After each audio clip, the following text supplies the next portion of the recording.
Shalom Adonai, Yeshua HaMashiach, Hamalehim, querido.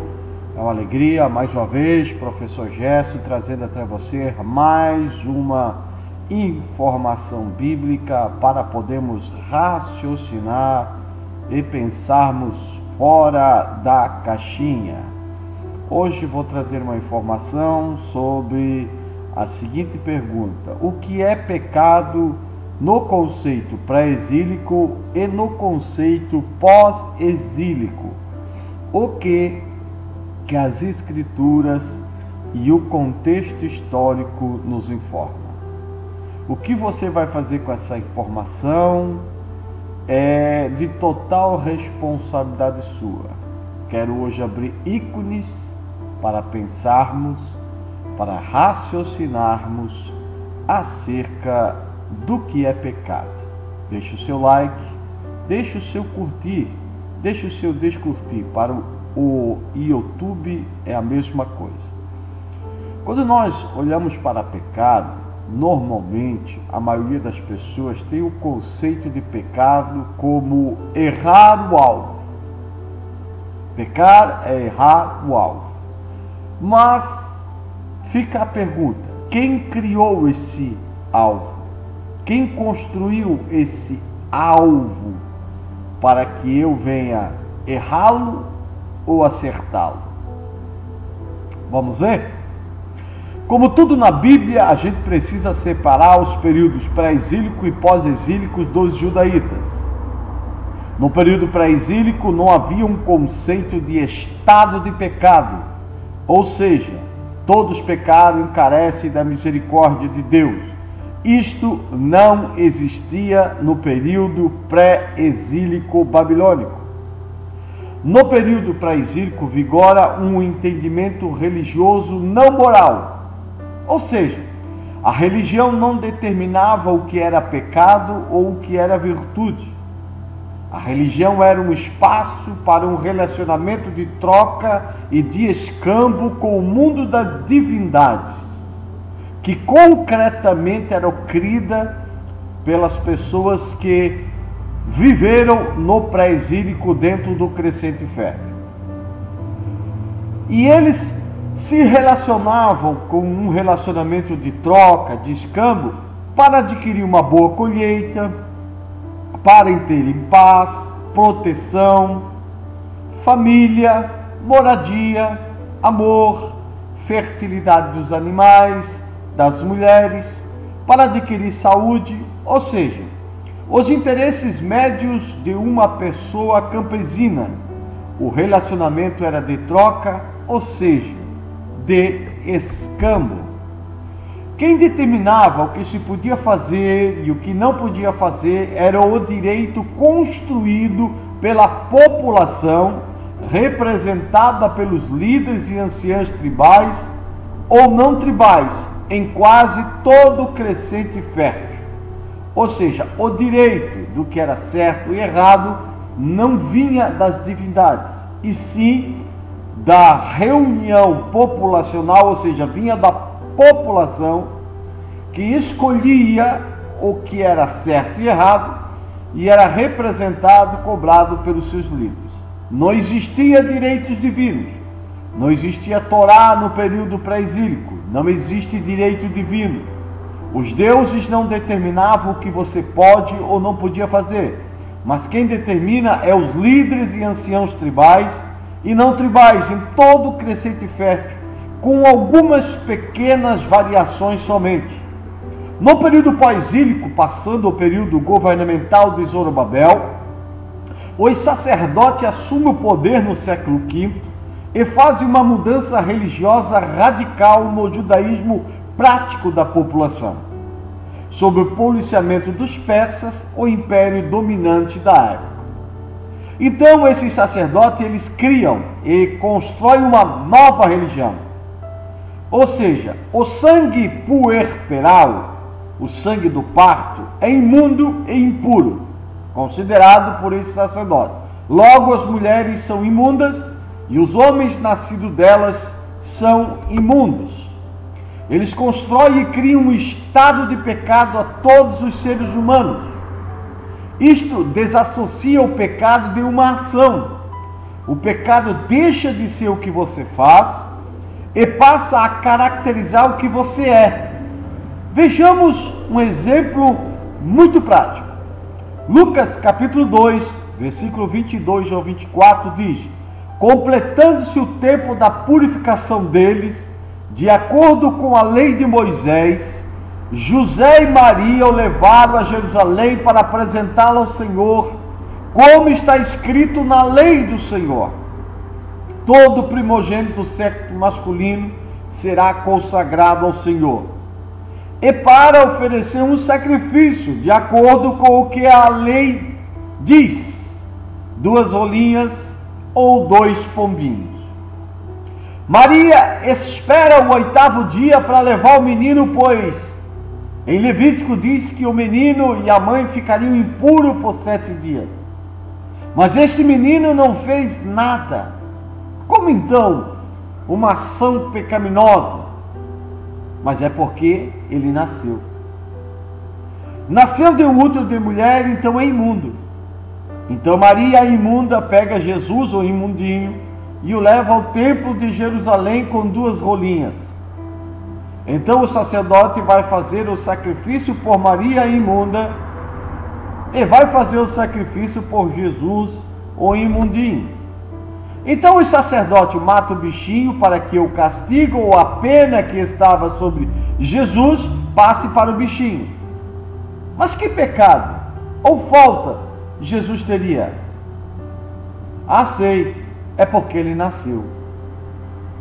A criança nem sabe contar 2 mais 2, já existe uma sentença de morte sobre ela, coitadinha. A sentença é transferida para a rolinha, joga a rolinha para lá, e aí faz o mesmo processo em Maria imunda. Isso significa que os sacerdotes criaram a doutrina em que o pecado é um estado, em que não tem nada que possa a pessoa fazer para não ser pecadora ou deixar de ser pecadora. Nessa doutrina, nasceu é pecador e pronto. Você nasceu, você é pecador. Os sacerdotes criaram essa teologia como uma tarrafa de pegar peixes, para enredar toda a população sobre a ótica do pecado, para não escapar ninguém, e obrigar a população a precisar do serviço sacerdotal de salvação do templo de Jerusalém no pós-exílio. É uma corrente de acorrentar escravos religiosos. No princípio do pós-exílico, a culpa era considerada uma culpa coletiva. Se um cometesse uma infração, a culpa recairia sobre todos. A partir da reforma sacerdotal, a culpa passa a ser individual. Por quê? Porque se um líder de uma tribo fosse a Jerusalém e sacrificasse por todos, o templo não teria um aumento de arrecadação. E como eles precisavam pagar os impostos para os persas, eles individualizaram o pecado. O pecado deixa de ser uma ação, passa a ser um estado, para que todos tenham que peregrinar até Jerusalém e oferecer o seu sacrifício individualmente e coletivamente no dia de Yom Kippur, para aumentar a arrecadação e assim, com o policiamento dos persas, pagar os impostos devidos. Qual era a lógica desses 2 modelos? Primeiro modelo, a lógica de todos serem culpados por um delito era para a conservação dos costumes e regras estabelecidas. Ou seja, se a cidade tolerar a culpa de um transgressor de um costume, de uma regra, toda a cidade será culpada. Então todo mundo cuidará para que todas as normas, regras e obrigações da comunidade e imposições sejam cumpridas à risca, para que toda a cidade não pague o preço pelo pecado de um. Agora, o segundo modelo, a lógica é esta: o templo de Jerusalém transforma todo mundo em pecador, até os neném recém-nascidos, e agora todos os anos terão que vir a Jerusalém, todo ano fazer sacrifício pela culpa coletiva e pela culpa individual. E por que fizeram isso? Você já parou para pensar? Por que fizeram isso depois do cativeiro, se antes não era feito? Se a culpa fosse coletiva, bastava mandar um representante da cidade e o caso estava resolvido. Você acha que o templo de Jerusalém iria aceitar isso, sabendo que teria que pagar altos impostos para os persas? Se tem 200 pessoas numa cidade, essas 200 têm que oferecer seus sacrifícios. É mole ou quer mais? Alguém poderia dizer, mas a culpa não é coletiva? Sim, era, mas agora não é mais. E fim de papo. Foi isso que aconteceu. É só estudarmos os contextos históricos. Agora a culpa é individual. Vai ter que vir todo mundo, um por um, oferecer sacrifício.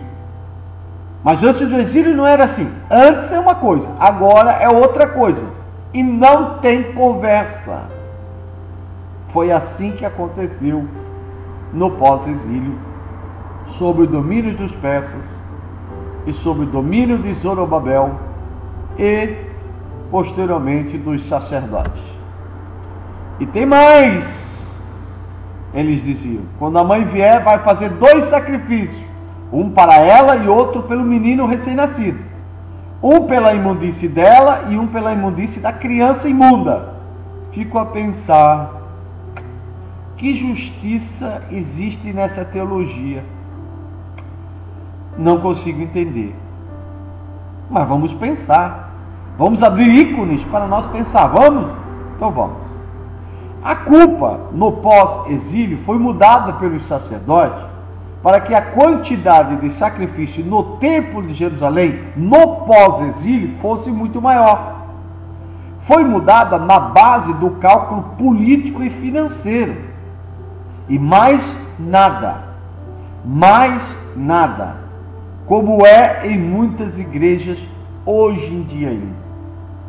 Essa corrente teológica vai correr pelas vias judaicas e vai chegar em quem? Em quem? Em Paulo de Tarso, o fariseu. Vai chegar em Agostinho, vai chegar em Lutero e em todo o aparelho cristão. E 2 formas de lidar com isso serão desenvolvidas. 2 formas. Duas formas. Primeira forma, a sacramental. A construção sacerdotal é compatível com a crença cristã. Se não houvesse Adão, haveria pecado? Não. Se você não nascesse de um útero imundo e impuro, você seria imundo? Não. Você escolheu nascer imundo? Não. Então por que eu sou imundo? Porque eu nasci. Então o pecado age de modo todo-poderoso. Sim, o pecado age de modo todo-poderoso. Você não precisa escolher ou levantar a mão. Se eu nasci, já sou pecador. Você não escolhe ser pecador. Você nasce pecador. Então a salvação cristã é uma ressignificação da salvação da religião judaica do pós-exílio, criada pelos sacerdotes. Um alvo criado pelos sacerdotes. E se você errar esse alvo, você sofre a pena do pecado, que é a morte. E para prorrogar a pena do pecado, que é a morte, você precisa fazer seu sacrifício individual e o coletivo todo ano. Ou seja, são 7 sacramentos que servem hoje em dia de portais. Então, se você tiver acesso aos sacramentos, a salvação de Jesus te alcança. Beleza? Perfeito? Perfeito. Se você participar do batismo, da ceia, do casamento, das ordens eclesiásticas, a confissão de pecado, a salvação, ela te alcança. Jesus morreu, ou seja, a salvação já está lá. Só precisa ela te alcançar. E como ela vai alcançar? Através desses sacramentos. Os sacramentos são como um antídoto da doutrina que os sacerdotes construíram no século V, antes da Era Comum. O que o cristianismo fez foi só ressignificar um antídoto construído para um pecado construído pelos sacerdotes no século V. Um algo construído por eles. E para que houvesse o controle social e religioso da população. O sacramento é como uma vacina. Você vai lá, dá o braço, leva uma agulhada, pronto, acabou. Está livre desse mal. Assim como o pecado chegou até você, assim a salvação chega também, beleza? Beleza. O pecado te atingiu sem você levantar a mão, sem você querer, sem você aceitar, correto? Correto. E o pecado se torna poderosíssimo, não é? É. Aí Jesus, o Filho de Deus, é oferecido e executado por Deus em oferta de sacrifício. Correto? Corretíssimo. Mas a salvação não atingiu você. Não. O sacrifício se torna mais fraco que o pecado. Faz algum sentido nisso? O pecado ser mais forte, mais poderoso do que o sacrifício de Jesus? Você não escolhe pecar, você nasce pecador. E aí você morre por causa desse pecado que você herdou de Adão. Aí vem o segundo Adão, morre por você. Aí você precisa ter que escolher, ter que aceitar o sacrifício de Jesus. Mas você não aceitou nascer. Você não aceitou o pecado de Adão. Você não aceitou nascer em pecado. Mas, se você não aceitar Cristo, há algum sentido nessa teologia? Até hoje ninguém conseguiu me responder de forma coerente essa pergunta que muitas vezes eu faço. Hoje, só se você levantar a mão e dizer eu quero, pensando sem religiosidade. Isto faz algum sentido? Isso torna o primeiro Adão um bonequinho de barro e seu pecado superior à justiça do segundo Adão, que é Jesus Cristo, nosso Senhor. Então a injustiça de Adão é muito mais poderosa do que a justiça do segundo Adão, que é Jesus. Essa é a lógica. A não ser que eu esteja equivocado. Talvez eu esteja equivocado. Você escolheu ser pecador? Não. Então por que eu preciso escolher ser salvo? Esta pergunta só a eternidade vai responder de forma sustentável. Segunda forma, segundo modelo. Voltando à concepção de pecado no pré-exílico, a comunidade decidia o que era melhor para a sua convivência em comunidade e seus líderes mantinham a ordem de forma coletiva sem taxar ninguém de pecador desde o nascimento. Não havia pecado desde o nascimento no pré-exílio. Isso é uma doutrina pós-exílio. Nessa convivência pré-exílica, o errado era tudo o que prejudicava uma pessoa. Não fere, não machuca ninguém, então não era pecado. Deixe todo tipo de vícios moralistas e doentes que a religiosidade produz em você e deixa ir tudo isso para os quintos dos céus. E deixa eles sentar nesse colo mitológico de Satanás. Largue tudo isso e viva em fraternidade e amor, fazendo o bem. Você não está ferindo ninguém, não está violentando ninguém, não está tirando o direito de ninguém, não está tentando ninguém, então não é pecado. Resumindo, no pré-exílico o direito divino não existia. Os sacerdotes inventaram isso naquele tempo. Era o povo que decidia seu direito e suas regras com seus anciãos, entre o que era certo e errado, bom e mal, e seu líder fazia esta manutenção. E no campo da religião imperava uma absoluta liberdade de religião. O que a religião construída pelos sacerdotes do tempo vão fazer é tirar essa liberdade do povo de decidir e trazê-los à total submissão ao direito divino através da Torá, que foi certamente criada por eles com fins políticos e religiosos para controle social da classe campesina.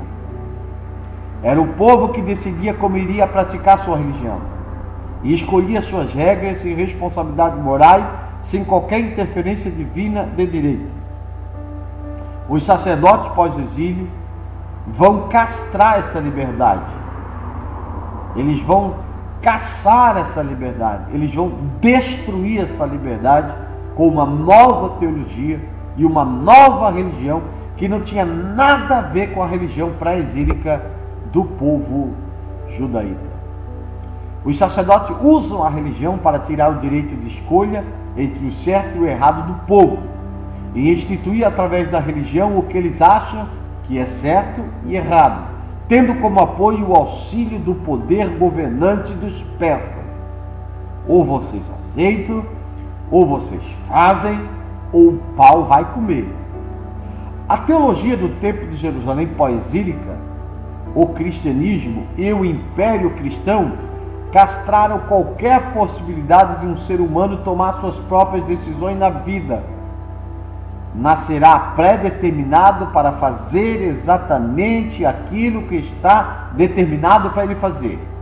É isso que o cristianismo prega. Os humildes camponeses acreditaram nessa pataquada, que um nasce para ser servo e o outro para ser senhor, mas todos são iguais aos olhos de Deus.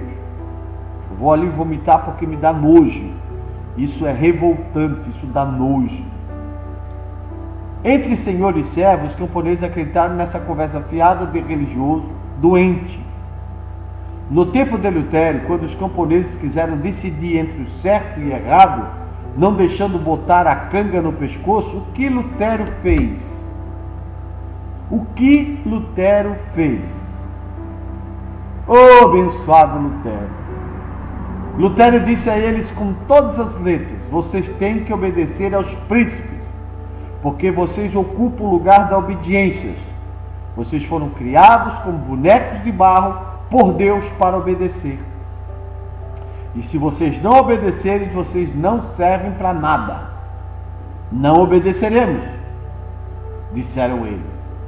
E o que Lutero disse? Então morram. No pré-exílio, os camponeses decidiam seu direito e sua religião. Isso vai ser arrancado. Foi arrancado deles na força. Isso vai ser arrancado deles, o qual a justificativa: vocês não podem decidir entre o que é bom e o que é mal, entre o que é certo e o que é errado. Isso pertence a Deus. Deus decidirá para vocês o que é bom e o que é ruim. Ou seja, nós, sacerdotes, representantes de Deus, vamos decidir e dar as diretrizes do que vai ser o bem e o mal na vida de vocês. Esta é a triste história do pecado na Bíblia e na história. Essa é a triste história do pecado na Bíblia. Alguém criou um alvo, e se você errar esse alvo, você irá pagar a pena do erro, que é a morte como salário.